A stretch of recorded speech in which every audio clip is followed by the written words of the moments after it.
Hello and welcome to Sandbox 2. If you saw me stream this a little bit, I accidentally hit stream instead of record on OBS. I've been trying to use OBS more because it has less glitches and stuff than DxStory. But let's just get right into it. So we've got Earth here, and we have the United States and Russia, both with 3 very large nukes. Now, they do not have nuclear ammunition, of course, because it's Sandbox 2. They are just set to a size at which they will act like nukes. Currently, they are each a football field across. Well, that's a radius, so 2 football fields across, and on impact, they will be moving at about 10 kilometers per second, which, yeah, makes them extremely deadly, and we will see a lot of damage. But this is just a little bit of a mock-up World War III simulation, because we'll see both of the countries blow themselves and each other into smithereens. So let's see what happens and what the long-standing damage is to the world. I know, not very accurate, but it's still an interesting thing to watch. So the nukes are moving, and this is only 5 times faster than real time. These nukes are moving at about 10 kilometers per second to start, and they are currently gaining altitude. The United States nukes moving that way, and Russia's nukes moving this way. That one actually came from more like China, but you know, it doesn't change anything really. They're all going to pass over the North Pole because that's the shortest way to go, and then they'll fall back down on the other side.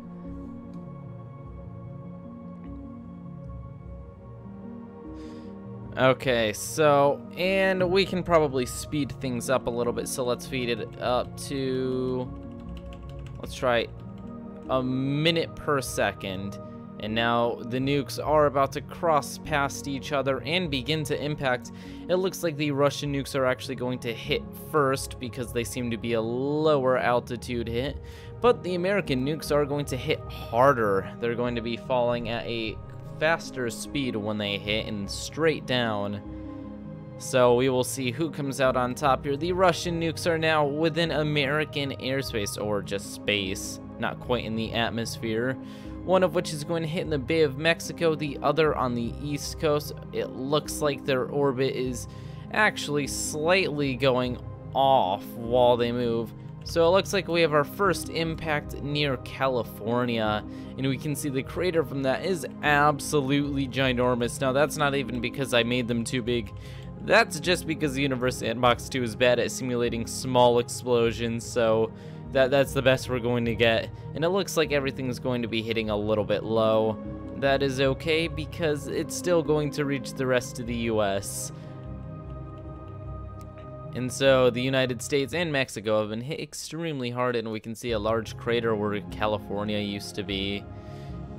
This nuke is going to hit in the Bay of Mexico, it appears.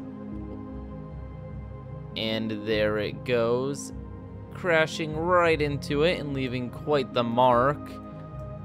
And this one is going to hit right, it's going to actually hit Canada, but it's going to go right off of Maine too, so it's fine.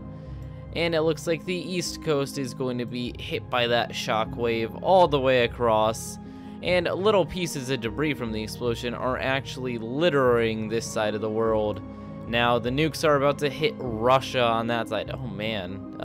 Central America's getting hit hard. All the little pieces of debris that flew out are now just raining down. So they're actually acting more like cluster nukes at this point. The first nuke is about to strike Russia, and here it goes down. Oh, man, look at all the damage. Jeez, all the little pieces are really hitting hard on the American side. And it looks like, once again, these are going to aim a bit low. And we are going to hit pretty low on Russia. But, boom! And that crater is, because it came from a higher area, it's actually leaving a huge shockwave because of the added speed to the impact. And that is actually crushing pretty much all of Russia, and it stops right before Europe, or it may have hit a little bit of Germany and stuff, but that's fine. It looks like we've had a bunch of small pieces hit all across Asia. We have shockwaves moving up towards Europe. Once again, Africa and Saudi Arabia are getting slightly hit. The second nuke is coming down. This one is going to fall almost in the same spot as the first, actually. Maybe a little bit higher up. No, actually, fairly identical. Within the crater of the other one. Look at the damage. This one is now actually off track. It was aiming towards what was Moscow, but it looks like we're going to be going a bit further towards Europe than we wanted. So it looks like we are accidentally going to, the United States is accidentally going to destroy Europe. Isn't that just great? And here we go. We have our impact far off of target, and the shockwave is passing by Scandinavia, moving towards the UK. Oh, going over the UK, but not as strong. Turkey, oh, is being hit pretty hard by these shockwaves, along with Saudi Arabia getting some craters from the fragments, and the Earth in general just getting tons and tons of craters over its surface. So, Universe Sandbox 2, not the most accurate for aiming, and not the most accurate for damage, but let's see the effects of this on the world.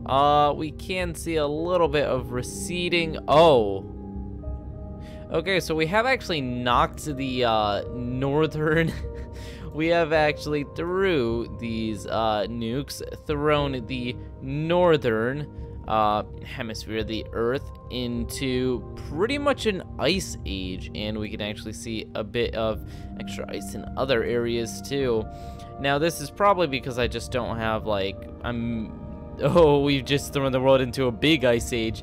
So it looks like we've thrown it into a nuclear winter from all the debris in the air. Now that's not actually the reason that happened. That's just because of how I set up the simulation.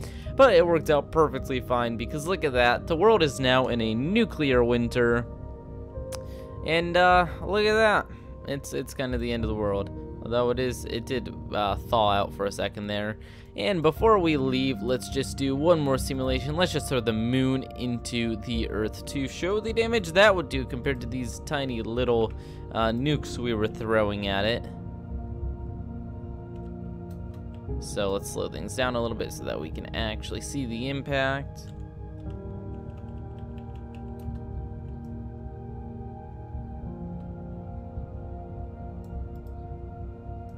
And here we go.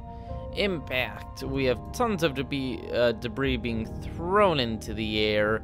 The Earth is, well, warming up rather quickly. We're going to see the oceans melt again. The giant glacier oceans that have been made. And we have a huge crater pushing back all the ice. Debris flying all over the place and then coming back down onto the world. And look at that, half the world is frozen and half of it is now basically just magma. The oceans have actually melted on that side, but now they're all being expelled by the extreme heat, and the Earth has been sent back a few billion years to how it was before. Nice, hot, and unlivable. Let's just check out the effect of this on the Earth after it cools down, and then I think we're going to cut there.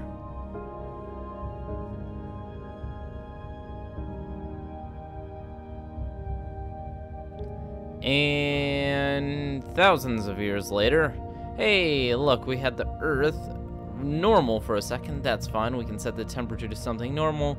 15 degrees Celsius will work for us. And let's see, actually, after the nuclear explosion and the moon coming down. Wow, there's Africa. Not much left there. Not much left of Asia either. There is no Europe. Yeah, America pretty much survived. There's even some plant life back. You can see some dark spots in the ocean where it's much deeper than it should be. Australia's doing fine. We actually have the return of Antarctica, slightly. A lot of the ice isn't on it, but there's a little bit of land there. Yeah, that is going to be our results. So, if you're new to this channel, make sure to hit that subscribe button for more. We just hit 20,000 subscribers, very proud of that. And if you aren't new, drop a like, or if you are new, drop a like below if you want more videos like this. And I will see you all next time. Peace. Oh, that's not the button.